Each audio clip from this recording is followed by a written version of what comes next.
What's up, everybody? Stacking Surfer here, your favorite YouTube stacker, back with another awesome video. And today we're going to be talking about banks. We're going to be talking about what's going on with their liquidity. We're also going to be talking about, is there a big banking bubble about to burst? Hit it. Stacking Surfer. Like I'm your best friend. Balances in your bank instead. All right, so let's talk about banking. We don't hear enough about banking or the banking issues that could potentially happen here. We just don't have very many people talking about it on YouTube. So I'm going to do it again. I've done it multiple times. We're in what I'm going to call a banking bubble. And the reason there's a bubble for the banking is everybody thinks everything's okay. If you've got your FDIC insurance and you have less than $250,000 in each account, you should be covered, so people move on with their day. They don't worry too much about it. Additionally, a lot of you need to be earning a little extra income, and so you have put your money into CDs. You might have even put them into high interest yielding accounts, okay? Now, some of those are not covered, and a lot of them are. You need to double check that, okay? And if you have more than $250,000 in an account, please go put some of that money in a different bank, okay? And a different account. If you have a trust and you have a bunch of trustees, there are rules that let you get over $1 million. But I'm going to tell you why that's still not a good idea. So first off, number one, banks shut down when they don't have enough liquidity. I know about this firsthand because my family's savings and loan got shut down in 2008 because we didn't have enough liquidity. But a lot of the banks, regionals, national banks, they also failed. They got bailed out, the savings loans did not, and I have my theories about that, and I'll probably put that in another video. And because of that, I think you need to be very careful about regional banks if you have your money there. I think they're the next target that the big banking cartels want to go after. So, number one, what is the biggest issue? It's liquidity. When you don't have enough liquidity, the bank is seized by the FDIC, okay? If it's a savings loan, it had a different organization name, and a credit union has a different organization name. I forget them. But they're very similar. And those institutions are seized and given to another bank or another bank, basically. And they now take over the liabilities as well as the assets, okay? And this hits home because I remember the day my dad called me and he said, hey, if we don't get a bunch of money this Friday, in the next hour, we're going to lose this business. And it was really sad because it's something that my family worked really hard on and kept a lot of equity into, to kind of keep the company well. And it had the best customer service in the country. So it's a bummer that went down. And, they bailed out all the banks, but they didn't bail out the savings loans. They let that whole industry go down. And like I said, I'll cover that on another video in the theory of that. When we get to things about the creature from Jekyll Island, we'll talk about that. All right, so number one's liquidity. Are the banks liquid right now? No. I just went into one of the big three banks. I won't name the name of it. But there's like a Stagecoach or something on it. But I went into one of the branches on tax day with a bunch of cash that I had from one of the coin shows that I just like to keep cash on hand. And I took it in, and guess what? They were so grateful that I brought cash in because they didn't have any in the branch. And so by taking that cash in, they were able to have cash to give out to other people. That's not a good sign.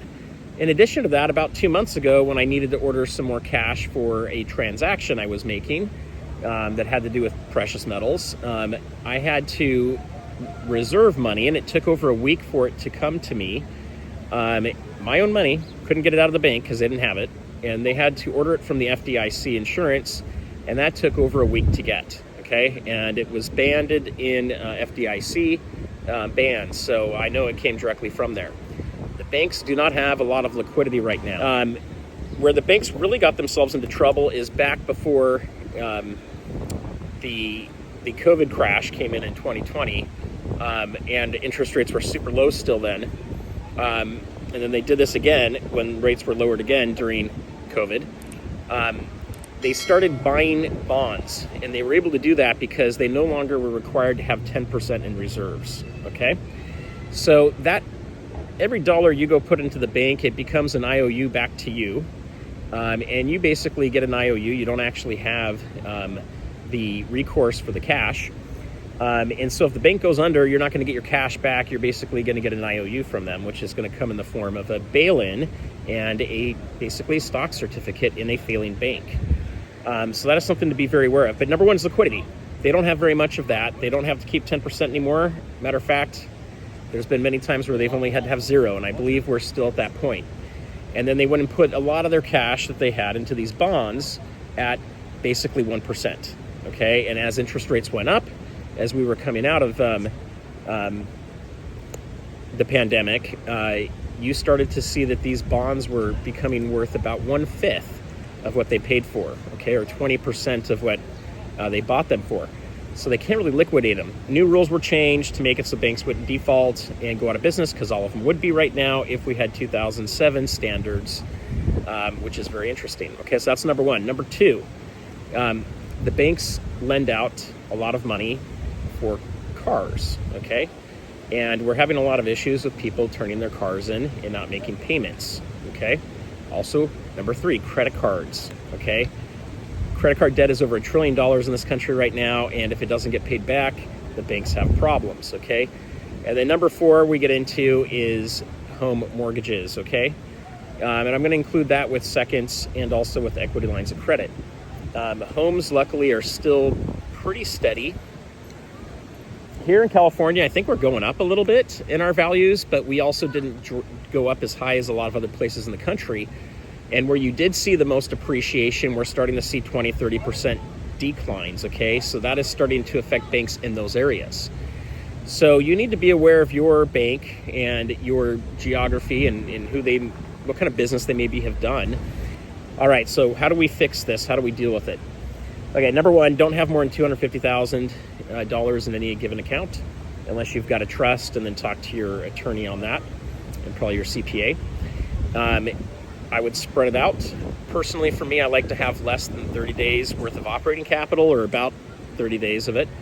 I really don't want much more than that. I still think it's good to have cash on hand that you have access to, okay? So that could be in a private safety deposit box, not a bank one. Never put crap in a bank safe deposit box unless it's paper and it's something that you can make copies of, okay? And then do make the copies of it. Don't put anything valuable in there, because you will not get it back if the bank goes under. At least there's not a guarantee that you'll get it back. And most of that's going to be held as collateral for the bank, just like the money you deposit. Okay, number two, I like to always have about 30 days to 3 months worth of cash close by. These guys, I don't know what to tell you. He's on a little motorcycle with I don't know. He thinks he's cool. And look at that. He set off an alarm and he thought that was really cool. So we got to listen to that for the rest of the video. All right. Number three, get gold and silver, guys. Gold and silver is awesome. The price is still very reasonable for silver. Gold is getting more expensive. So you might want to be looking at half, quarter, and 10th ounce gold coins now instead of 1 ounce gold coins, because they are getting super pricey. A lot of people are worried we're getting to a blow off top, and they're concerned about the price. I'm going to tell you it's going to go a lot higher than this. I expect it to go at least twice as high, if not doubling one more time after that in this cycle. And that's if we don't have any crazy thing from the BRICS, and that's if we don't have anything crazy from revaluations of the treasury with the gold price. All right. The other thing I'm going to tell you guys is to have food storage, okay? If the banks go down and one of them gets bailed in, it's going to be ugly. It's probably going to cause all of us to want to take our cash out of the banks. They're going to shut them down. We will have a bank holiday. And what will end up happening on a Friday is they'll shut them down for maintenance, and they just won't turn them back on for quite a while. Your credit cards, debits, and ATMs will no longer work. And so you're going to need to have some food so you don't have to go out into the mess in the world, okay? It's not the end of the world stuff, guys. This is just financial garbage because of fiat dollars. So have food, at least 30 days. I like to have a year's supply if you can. Have at least 30 days worth of water on hand too. That way you don't have to go out into the mess of things, okay? All right, last thing I'm going to tell you guys is hit that subscribe and bell icon if you haven't done so already. And until next time, peace out and stay safe, guys.